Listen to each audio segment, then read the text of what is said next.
বাংলাদেশ আওয়ামী লীগের গৌরবময় পথ চলার ৭৫তম প্রতিষ্ঠা বার্ষিকী উপলক্ষে কক্সবাজারে ৩ দিনব্যাপী নানান কর্মসূচির উদ্বোধন হয়েছে।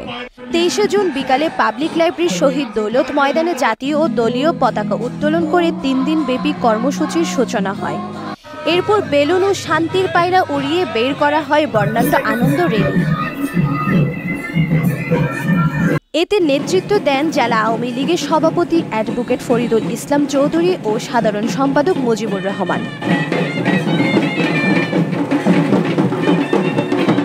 র্যালিতে জাতীয় পতাকা, বঙ্গবন্ধু ও প্রধানমন্ত্রীর ছবি নিয়ে স্বতঃস্ফূর্ত অংশ নেয় যুবলীগ, ছাত্রলীগ, পৌর আওয়ামী লীগ, সদর উপজেলা আওয়ামী লীগ, শ্রমিক লীগ, মৎস্যজীবী লীগ সহ অঙ্গ ও সহযোগী সংগঠনের নেতাকর্মীরা। বাদ্যযন্ত্রের তালে তালে সবার মুখে ছিল সমৃদ্ধ বাংলাদেশে উন্নয়নের ফুলঝুরি।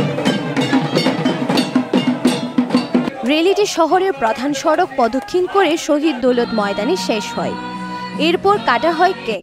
পরে অনুষ্ঠিত হয় মনোঙ্গ সাংস্কৃতিক অনুষ্ঠান। আগামীকাল সোমবার বিকালে আলোচনা সভা অনুষ্ঠিত হবে। পরদিন বৃক্ষরোপণ কর্মসূচি পালন করা হবে। উপমহাদেশে অনেক পুরনো দল ছিল, সমস্ত দল আজকে অস্তিত্বের প্রশ্নের সম্মুখীন। কিন্তু আজকে বাংলাদেশ আওয়ামী লীগ শুধুমাত্র নেতৃত্বের কারণে আজকে আমরা ইনশাল্লাহ ৭৫তম প্রতিষ্ঠা বার্ষিকী পালন করতেছি।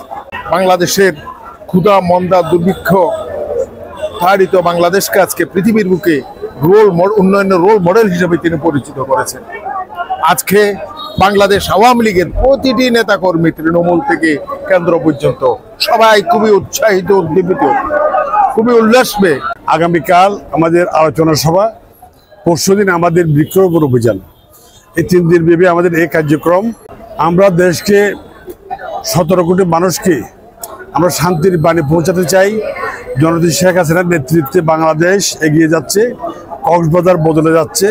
বাংলাদেশ আওয়ামী লীগের নেতৃত্বে জাতির পিতা বঙ্গবন্ধু শেখ মুজিবুর রহমানের আহ্বানে 1971-এর মহান মুক্তিযুদ্ধ থেকে অনেক গৌরবোজ্জ্বল সংগ্রামের ইতিহাস এবং অনেক ত্যাগ তিতিক্ষা, অনেক রক্তের বিনিময়ে এই আওয়ামী লীগ সংগঠনটি আজকে ৭৫ বছরের পা দিয়েছে।